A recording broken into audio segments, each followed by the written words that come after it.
എപ്പോഴും ഞാൻ പറയുന്നത് മാക്സിമം പോയാൽ ഓക്കെ ശരിയാക്കാം, അല്ലെങ്കിൽ അങ്ങനെ ഒരു മെയിനല്ല 2 മെയിൻ. അത്ര വലിയ വിജയമാകാത്ത നല്ല വണ്ടികൾ വേറുണ്ടോ? നമസ്കാരം, വീണ്ടും ഒരു യൂസ്ഡ് കാറാണ്.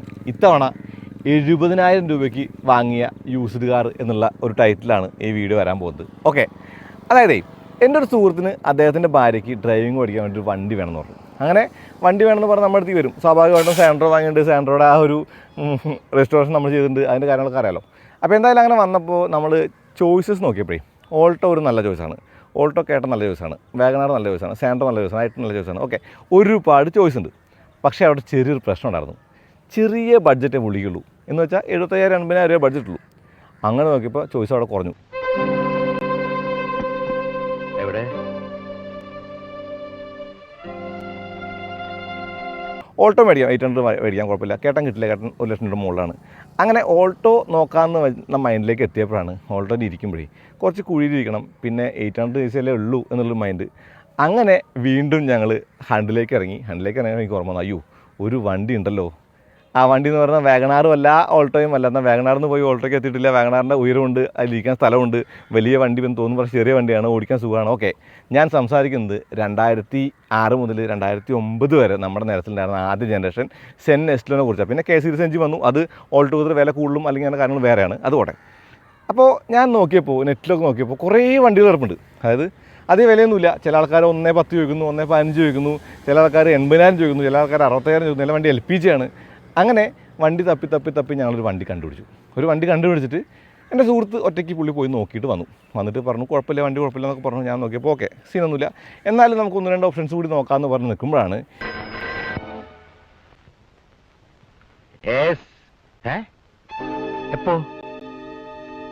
എവിടെ വെച്ച് ഈരാറ്റുപേട്ടയിൽ വണ്ടി ഉണ്ട് പറഞ്ഞത്. അപ്പോൾ ഓഫീസ് കഴിഞ്ഞ് 6 മണിക്ക് നമ്മൾ തീരുമാനിച്ചു പോയി നോക്കാം. ഓക്കെ, ആദ്യം മിസ്റ്റേക്ക് അവിടെ ഉണ്ട്, രാത്രിയിൽ ഒരിക്കലും യൂസ്ഡ് കാർ വാങ്ങാൻ നോക്കാൻ പോകരുത്. ഈരാറ്റുപേട്ടയിലാണ് വണ്ടി. അതെ, ഈ രാത്രി പോകുന്നത് നല്ല ഐഡിയ അല്ല, പക്ഷെ നമുക്ക് സമയമില്ല, പോയി നോക്കാം. പിന്നെ ചെറിയ വിലയ്ക്ക് വാങ്ങുന്ന വണ്ടിയല്ലേ, ഒത്തിരി പ്രശ്നം വന്നാലും കുഴപ്പമൊന്നുമില്ല. പ്രേമൻ്റെ വണ്ടിയിൽ പ്രശ്നം വന്നാൽ കുഴപ്പമില്ല, പക്ഷേ ചെറിയ വിലയുടെ വണ്ടിയല്ലേ, ബഡ്ജറ്റ് കുറവല്ലേ, പോയി നോക്കിയാലും സീനൊന്നുമില്ല എന്നുള്ള മൈൻഡിൽ ഞങ്ങൾ പോയി. അവിടെ ചെന്നു, വണ്ടിയൊക്കെ ഓടിച്ച് രാത്രി ഞങ്ങൾ പോയി, എക്കോസ്പോർട്ടൊക്കെ എടുത്ത് ഓടിച്ച് പോയിട്ട് അവിടെ എത്തിക്കഴിഞ്ഞിട്ട് അതൊരു ഡീലർഷിപ്പാണെന്ന് മനസ്സിലായത്. അത് ഈ സുഹൃത്തെന്ന് പറഞ്ഞത് നമ്മളോട് പറഞ്ഞത് അതൊരു പാർട്ടിയുടെ വണ്ടിയാണ്, പക്ഷേ അതൊരു ഡീലർഷിപ്പ് പറഞ്ഞു, യൂസ്ഡ് കാർ.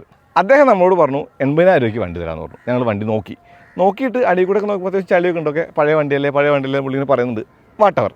അങ്ങനെ മാറ്റ് പൊക്കി ഞാൻ നോക്കിയപ്പോൾ എന്നോട് പുള്ളി ചോദിച്ചു, താഴ്ന്ന് നോക്കുന്നതല്ലേ നല്ലത്, മുകളിൽ കൂടെ നോക്കേണ്ട കാര്യമല്ലോ. അവിടേക്ക് ആരും സ്പെല്ലിംഗ് മിസ്റ്റേക്ക് അടിച്ചു. എന്തായാലും ഒന്നും വേണ്ടാന്ന് കരുതിയിട്ട് ഒരു വണ്ടി ഒന്ന് ഓടിച്ചു നോക്കാമെന്ന് കരുതിയിട്ട് വണ്ടി എടുത്ത് ഓടിക്കാൻ പോയി. ഓടിച്ച് വന്ന് വീണ്ടും ഒന്നുകൂടി നോക്കിയപ്പോഴാണ് എനിക്ക് സംഗതി മനസ്സിലായത്. സംഗതി കത്തിയത് ഇത് വെള്ളം കയറിയ വണ്ടിയാണ്. Okay, disappointed. കാരണം ഇവിടുന്ന് ഇറങ്ങുന്നത് 6 മണിക്ക്, അവിടെ എത്തുന്നത് 10 മണിക്ക്, അതായത് 4 മണിക്കൂർ ഒക്കെ വന്നു, തിരക്കൊക്കെ അല്ലേ അങ്ങനെ എത്തുന്നത്. അവിടുന്ന് നമ്മൾ വണ്ടി കണ്ട് വാങ്ങാൻ പറ്റിയില്ല, വണ്ടി കാണാൻ മാത്രമേ പറ്റിയുള്ളൂ. അയ്യോ എന്നുള്ള മൈൻഡിൽ നിൽക്കുമ്പോൾ ഈ സുഹൃത്ത് ചോദിച്ചു, എടാ അങ്ങനെയാണ് നമുക്കൊരു കാര്യം, ഇന്നലെ ഞാൻ വിളിച്ച വണ്ടിയില്ലേ അദ്ദേഹത്തെ ഒന്ന് വിളിച്ചു നോക്കട്ടെ, അയാൾ ഉറങ്ങിയിട്ടില്ലെങ്കിൽ നമുക്കൊന്ന് പോയി കണ്ടോലോ എന്ന് ചോദിച്ചു. ഓക്കെ, അങ്ങനെ പുള്ളി വിളിച്ചു. ഭാഗ്യവശാൽ പുള്ളി ഫോൺ എടുത്തു. ഞങ്ങൾ അങ്ങോട്ട് പോയി ഈരാറ്റുപേട്ടന്ന് പാല വഴി കറങ്ങി തിരിഞ്ഞ് ഞങ്ങളൊരു 11:30 ഞങ്ങൾ ഇയാളുടെ വീട്ടിലെത്തി. അദ്ദേഹം എണീച്ച് വന്നു, സുഹൃത്തിനും കൂടി വന്നു, വണ്ടി കാണിച്ചു. ഞാൻ വണ്ടി കണ്ടു, വണ്ടി ഒന്ന് ഓടിച്ചൊക്കെ നോക്കി. ഓക്കെ, പറഞ്ഞ പൈസയ്ക്ക്, അതായത് 70,000 രൂപയും ഇൻഷുറൻസിൻ്റെ കോസ്റ്റും, അങ്ങനെ ആ ഒരു വിലയ്ക്ക് ഞങ്ങൾ പൊക്കിക്കൊണ്ടുവന്ന വണ്ടിയാണ് ദേ കിടക്കുന്ന സെൻ എസ്റ്റിലോ. പാതിരാത്രിക്ക് ഓൺലൈൻ സൈറ്റിൽ നിന്ന് ഇൻഷുറൻസ് റിന്യൂ ചെയ്തിട്ട് വണ്ടി ഓടിച്ച് കൊച്ചിക്ക് വന്ന ഒരു കഥയാണത്. എന്തായാലും ഇന്ന് സെൻ എസ്റ്റിലോയെ കുറിച്ച് പറയാം. എന്തുകൊണ്ട് സെൻ എസ്റ്റിലോ ഒരു ആദ്യ വണ്ടി അല്ലെങ്കിൽ ആദ്യ പഠന വണ്ടിയായിട്ട് ഉപയോഗിക്കാമെന്ന് പറയാം. അതിൻ്റെ ഒരു പ്രശ്നങ്ങൾ പറയാം, അതിൻ്റെ ഒരു വില കൊടുത്ത വിലയുടെ കാര്യങ്ങൾ പറയാം, എന്തൊക്കെ ഇനി ചെയ്യാനുണ്ടെന്ന് പറയാം, എല്ലാം പറയാം. അപ്പോൾ ഇതാണ് നമ്മുടെ വണ്ടി, 2007 മോഡൽ സെൻ എസ്റ്റിലോ VXi. ഇതിനെ കണ്ടു കഴിയുമ്പോഴേ ചില ആളുകൾക്ക് ഇതിനൊരു ഷേപ്പ് കണ്ടിട്ട് എന്താ ഇതിങ്ങനെയെന്ന് തോന്നണ്ട. കാരണം ജപ്പാനിൽ കെ കാർസ് ഉണ്ട്, നമ്മുടെ ജിമ്നി കെ കാറാണ്. ജപ്പാനിലെ ഏറ്റവും ചെറിയ കാറുകളെയാണ് കെയ് കാറുകൾ എന്ന് വിളിക്കുന്നത്. ചുരുക്കി പറഞ്ഞാൽ KG ഡോഷ അഥവാ ലൈറ്റ് ഓട്ടോമൊബൈൽ എന്ന വാക്കിൻ്റെ ചുരുക്കപ്പേരാണത് കെ കാറ്. 3.4 മീറ്റർ താഴെ നീളവും 1.48 മീറ്ററിൽ താഴെ വീതിയുമുള്ള ചെറിയ വണ്ടികളാണത്.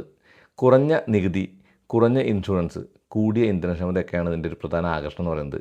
ഇപ്പോൾ ജപ്പാനിലെ തിരക്കേറിയ നഗരങ്ങളിലെ ഇടുങ്ങിയ റോഡുകൾക്കും അവിടെ പാർക്ക് ചെയ്യാനൊക്കെ ഇവ വളരെ അനുയോജ്യമാണ്. അതുകൊണ്ട് ഗവൺമെൻറ് ഇതിനെ അങ്ങനെ ഒരു റെഗുലേഷൻ ഉണ്ടാക്കിയിട്ട് അങ്ങനെ വണ്ടി ഉണ്ടാക്കിയത് അതുകൊണ്ടാണ്. ആ കേക്കാറിൻ്റെ ഗണത്തിൽ പെടുത്താവുന്ന ഒരു വണ്ടിയാണ് സെൻ എസ്റ്റിലോ. ഈ വണ്ടി എന്ന് പറയുന്നത് ഏത് കേക്കാറാണെന്ന് പറയുമോ? സുസുക്കിയുടെ MR വാഗൺ, അതേ വണ്ടി നിസാൻ്റെ മോക്കോ. ഈ വണ്ടിയാണ് ഇന്ത്യയിൽ സെൻ എസ്റ്റിലോ ആയിട്ട് വന്നത് 2006. ഫൺ ഫാക്റ്റ്, ഈ MR വാഗൺ സ്പോട്ട് എന്നുള്ള വേരിയൻ്റ് പോലെ തന്നെ എസ്റ്റിലോയുടെ ആ ഒരു വേരിയൻ്റെ പേരെന്ന് പറയുന്നത് VXi സ്പോട്ട് എന്നാണ്. ഫൺ ഫാക്റ്റ്, ഹോണ്ടയുടെ N-ബോക്സ് ആണ് ജപ്പാനിൽ ഏറ്റവും കൂടുതൽ വിൽക്കുന്ന കേക്കാർ. 2009 ഇത് പേര് മാറിയിട്ട് മാരുതി സുസുക്കി എസ്റ്റിലോ എന്നാവേണ്ടായിട്ട്. അതിന് ഷേപ്പും വരെ കേട്ടോ. എനിക്ക് തോന്നിയൊരു കാര്യം എന്ന് പറയുന്നത് ഈ വണ്ടിയുടെ ക്ലവറായിട്ടുള്ള സ്പേസും അതിൻ്റെ ആ ഒരു കാര്യങ്ങളൊക്കെയാണ് ഇതിൻ്റെ ഒരു മുഖമുദ്ര എന്നുള്ളതാണ്. പക്ഷേ ഷേപ്പ് എന്തോ ആളുകൾക്ക് ഇഷ്ടപ്പെടില്ല. അതുകൊണ്ടാണ് മാരുതിയുടെ മറ്റു വണ്ടികളെ പോലെ ഒരു വൻ വിജയം എന്ന് അവകാശപ്പെടാനുള്ള ഒരു വിജയം ഈ വണ്ടിക്കില്ലാണ്ട് പോയത്. Okay, same for Jimny. ജിംനിയും ഒരു നല്ല കേക്കാറാണ്. അത്യാവശ്യം വിൽക്കുന്ന, അത്യാവശ്യം ജപ്പാനിൽ അത്യാവശ്യം കൂടുതൽ മാർക്കറ്റുള്ള വണ്ടിയുടെ ബുക്കിംഗ് ഒക്കെ നിറഞ്ഞു നിൽക്കുന്ന ഒരു വണ്ടിയാണ്. എന്നിട്ടും ഇവിടെ ഇന്ത്യക്കാർക്ക് അത് വേണ്ട. അത് എന്ത് ചെയ്യാൻ പറ്റും? അതായത് ചില വണ്ടികൾ ചില സ്ഥലത്തെ അപ്രിഷ്യേറ്റ് ചെയ്യുള്ളൂ. ഞാൻ ജിംനിയുടെ കാര്യം പറഞ്ഞപ്പോൾ സുഹൃത്ത് പറഞ്ഞു, you are in A wrong place with a wrong car എന്ന്. ജപ്പാനിലായിരുന്നെങ്കിൽ ജിംനി കൂളായിരുന്നേന്ന്. ഓക്കെ, അതെന്തോട്ടെ. അപ്പോൾ ഇതിനൊരു MPV ലുക്ക് കൊണ്ട് സൈഡിൽ നോക്കുമ്പോൾ, മുന്നിൽ നോക്കുമ്പോൾ സ്ലോപ്പായിട്ടുള്ള ഒരു രൂപമാണ് എസ്റ്റിലോക്ക്, സെൻ എസ്റ്റിലോക്ക്. ഈ സെൻ എസ്റ്റിലാണല്ലോ. ഫോഗ്ലാമ്പ് VXi ആണ്. പിന്നെ ആ ഒരു വൈപ്പറിൻ്റെ ഷേപ്പ് കാണാം. ഓക്കെ, ടാറ്റ നാനോ ഉണ്ടാക്കിയപ്പോൾ ടാറ്റ ഈ എസ്റ്റിലെ കുറിച്ച് ആലോചിച്ച് കാണില്ല. കാരണം എസ്റ്റിലൊരു വൻ വിജയം ആയിട്ടില്ല എന്നുള്ള ടാറ്റ ഓർത്തിരുന്നെങ്കിൽ, അല്ലെങ്കിൽ ടാറ്റ മനസ്സിലാക്കിയിരുന്നെങ്കിൽ എനിക്ക് തോന്നുന്നു അവർ ഈ വണ്ടിയുടെ ഷേപ്പിലേക്ക് ഒരിത്തിരി വ്യത്യാസം നാനോയ്ക്ക് കൊടുത്തന്നെ. എന്തോ ക്ലവറായിട്ടുള്ള ഒരു ഡിസൈനാണ്. അതിൻ്റെ ഫ്രണ്ടിലെ സ്പേസൊക്കെ ആണെങ്കിലും അത് നാനോയ്ക്കും അങ്ങനെ തന്നെയാണ്. ഞാൻ നാനോയുടെ കാര്യം വെറുതെ പറഞ്ഞാൽ ഒരു ക്രോം എലമെൻ്റ് ഉണ്ട്, ഒരു ഗ്രില്ലും അല്ലെങ്കിൽ കാര്യങ്ങളൊക്കെ കാണാം. ഓക്കെ, ലുക്കിംഗ് ക്യൂട്ട് എന്നാണ് പറയാനുള്ളത്. ഇതിന് ജെംസ് മിഠായി പോലെ പല കളറുകളും ഉണ്ടായിരുന്നു. ഈ വശങ്ങൾ നോക്കുമ്പോഴേ ആ വീല് കണ്ടോ? ഈ വീല് എന്ന് പറയുന്നത് വീൽ കപ്പാണെങ്കിലും ഈ ടയറുകൾ പുതിയതാണ്. അതും ഞങ്ങളെ വണ്ടിയിലേക്ക് ആകർഷിച്ച കാര്യമായിരുന്നു. പിന്നെ ഇലക്ട്രിക് മിറർ ഉണ്ട്, ബോഡി കളർ ഡോർ ഹാൻഡിലുണ്ട്, ആ സൺവൈസർ ഉണ്ട്. ഓക്കെ, ഈ സെൻ എസ്റ്റിലോ VXiക്ക് പിന്നിൽ വൈപ്പർ ഉണ്ടായിരുന്നോ എന്നെനിക്ക് സംശയമുണ്ട്. കാരണം ഇതിന് വൈപ്പർ സ്റ്റാക്കിൽ ആ ഒരു വൈപ്പറിന് ഓൺ ഓഫ് സ്വിച്ച് കാണാനുണ്ട്. പക്ഷേ ബാക്കിൽ ഡീഫോഗർ മാത്രമേ കാണുന്നുള്ളൂ, വൈപ്പറോ ഇല്ല. ഒരു സ്റ്റാക്ക് അങ്ങ് കൊടുത്തേക്കാം. ഈ ലൈറ്റുകൾ പുതിയതാണേ. പിന്നെ ഈ വണ്ടി തന്ന ചേട്ടനേ ക്യാമറ ഒരു ഉണ്ട്, ആ ഓട്ടോ അവിടെ കാണാം കേട്ടോ. പിന്നെ ഇതിൻ്റെ സ്ട്രട്ടിന് ചെറിയൊരു വീക്കുണ്ട്. അതായത് പൊങ്ങി നിൽക്കുന്നില്ല പറഞ്ഞാൽ പൊങ്ങി കഴിഞ്ഞാൽ അത് താഴേക്ക് തന്നെ പോകുന്നുണ്ട്. ഓക്കെ, അതൊരു പ്രശ്നമായിട്ട് പറഞ്ഞല്ല. ഇതൊക്കെ ഈ വണ്ടിയുടെ ഒരു വിലയ്ക്ക് നമ്മൾ വാങ്ങുമ്പോൾ ആലോചിക്കേണ്ട കാര്യമാണ്. ഇതിനകത്ത് ബൂട്ടുണ്ട്. ഓക്കെ, ബൂട്ടുണ്ട് പറയുമ്പോൾ അത്യാവശ്യം ബൂട്ടുണ്ടെന്നാണ് പറയുന്നത്.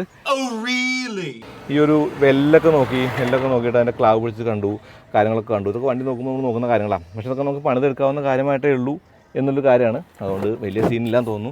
എന്തായാലും ചെറുതായിട്ട് ഒരു പണിയൊക്കെ വരും പഴയ വണ്ടിയല്ലേ. ഈ സെൻ എസ്റ്റിലൂടെ പിൻ സീറ്റിലേ യാത്ര വലിയ സുഖമൊന്നുമില്ല കേട്ടോ. ഇത് ഫ്രണ്ട് സീറ്റ് നമുക്ക് കൂടുതൽ യൂസ് ചെയ്യാന്നുള്ള കാര്യമുള്ളൂ. ഇതിൻ്റെ ഒരു ടോൾ ബോയ് രൂപം കൊണ്ട് നമുക്ക് ഹെഡ് റൂമൊക്കെ നല്ലതുണ്ട്. ആ ഒരു കാര്യമൊക്കെ കാണാം. പിന്നെ സീറ്റിൻ്റെ ഒരു കൊലൊക്കെ കണ്ടില്ലേ, ഇത് സീറ്റ് കവറൊക്കെ ഇട്ട വണ്ടിയാണ്. അതൊക്കെ ഗുണങ്ങളായിട്ട് കാണാം. ഞാൻ ആ ഒരു വിനയിൽ പറിച്ചാൽ ഉദ്ദേശിക്കുന്നുണ്ട്. എന്തായാലും പറിച്ചാൽ അറിയാം എന്താ അവസ്ഥ ഉള്ളത്. പിന്നെ ഇതൊരു VXi ആണല്ലോ. അപ്പോൾ ഈ ഒരു പവർ വിൻഡോ സ്വിച്ച് ഉണ്ടോ? അത് നിങ്ങൾ എവിടെയെങ്കിലും കണ്ടോ? ഇത് ജിംനിക്കുണ്ട്, സെയിം ആണ്, ചൈൽഡ് ലോക്ക്. ഈ സെൻ എസ്റ്റിലോടെ മറ്റൊരു പ്രത്യേകത എന്ന് പറയുന്നത് ഇതിന് സ്റ്റീരിയോ ഇല്ല എന്നുള്ളതാണ്. സ്റ്റീരിയോ അഴിച്ചു കളഞ്ഞാണേ. അത് അഴിച്ചെടുത്താൽ പുള്ളി പുതിയൊരു വണ്ടി മേടിച്ചു, ആ വണ്ടിക്ക് വെക്കാൻ വേണ്ടി അയച്ചു എന്ന് പറഞ്ഞു. ഓക്കെ, കുഴപ്പമില്ല. കൺസോൾ മൗണ്ടഡ് ഗിയർ, ആ ഗിയറിൻ്റെ ആ ലിവർ, 5 സ്പീഡ് ഗിയർ ബോക്സ്. ഈ ഒരു കളറൊക്കെ കുറച്ച് ഫെയ്ഡാണ്. എല്ലാം ഒന്ന് ക്ലീൻ ചെയ്തെടുക്കണം. ഇവിടെ പവറിൻ്റെ സ്വിച്ച് അതുപോലെ കാര്യങ്ങളൊക്കെ ഒത്തിരി ഒരു ഫെയ്ഡായിട്ടുണ്ട് ഇവിടെയൊക്കെ. ഒക്കെ ശരിയാ കാണാം. പിന്നെ ചെറിയ മാപ്പ് പോക്കറ്റൊക്കെ കാണാം. കേക്കാറിൻ്റെ ആ ഒരു കാര്യം ഇവിടെയൊക്കെ കുറച്ച് എവിഡൻ്റ് ആയിട്ട് കാണാം. കാരണം ചെറിയ കാര്യങ്ങളാണ്. പിന്നെ ഈ സീറ്റിൻ്റെ ഒരു കവറൊക്കെ അടിച്ചിട്ടുണ്ട്. സീറ്റിന് അങ്ങോട്ടും ഇങ്ങോട്ടും നീക്കാനുള്ള ഓപ്ഷൻ ഉണ്ട്. ഇരുന്ന് ഓടിക്കുന്നത് നമ്മൾ ഉയർത്തിരുന്ന് ഓടിക്കുന്ന ഒരു ഗുണമാണ്. ടോൾ ബോയ് ആണല്ലോ. ഇപ്പോൾ സ്റ്റീറിംഗ് ഒക്കെ കണ്ടോ. പഴയ വണ്ടികൾ സ്റ്റോറേജ് സ്പേസ് ഒക്കെ ഉണ്ടാവും. ഇവിടെ ഒരു വലിയ സ്റ്റോറേജ് സ്പേസ്, ഇവിടത്തെ ഒരു ഗ്ലോ ബോക്സ് ഒക്കെ കാണാം. AC-യുടെ ഒരു കൺട്രോൾസൊക്കെ നമുക്ക് ഫെമിലിയറാണ്. ഈ 4 ഡോറിലെ പവറിൻ്റെ സ്വിച്ച്, ഇത് പവറിൻ്റെ ലോക്കാണ്. ഓട്ടോ ഡൗണൊക്കെ ഉണ്ടായിരുന്നേ. ഇവിടെ ചെറിയ കബി ഹോൾ, ഇവിടെ പവർ മിററിൻ്റെ സ്വിച്ചുകൾ, ഇത് ഹെഡ്ലൈറ്റിൻ്റെ ലെവലർ. ഓക്കെ, ഇതൊക്കെ അന്ന് ലക്ഷറിയാണ്, ഇന്നും ലക്ഷറിയുള്ള എല്ലാ വണ്ടിക്കുള്ള കാര്യമാണ്.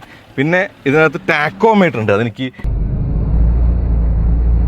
ടാക്കോമീറ്റർ ക്ലിയർ ആയിട്ട് കാണാത്ത ഇവിടെ ഒരു പാടം വന്നിട്ട് അതൊന്ന് ക്ലീൻ ചെയ്യാം. കുഴപ്പമില്ല, ക്ലീൻ ചെയ്യാൻ സീനില്ല.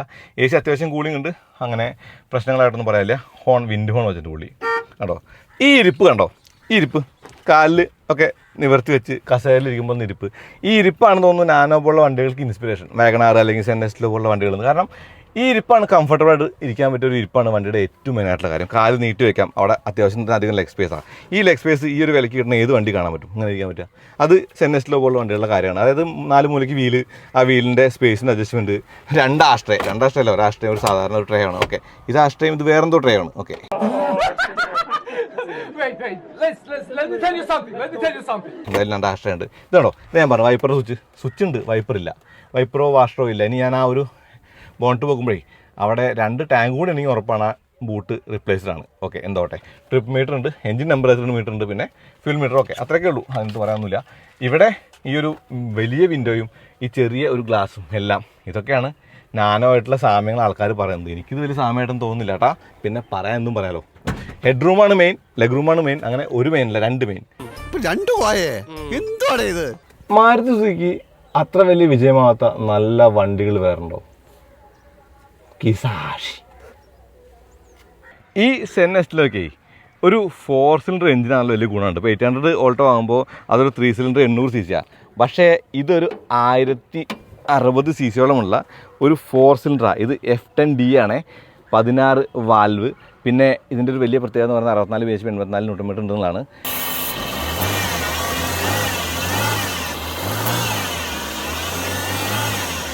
അപ്പോൾ സെൻ എസ്റ്റിലോനെ കുറിച്ച് ഇതിൽ കൂടുതലൊന്നും പറയാനില്ല. എന്നാലും വണ്ടി ഓടിക്കാൻ എങ്ങനെയാണെന്ന് കൂടി പറയണ്ടേ.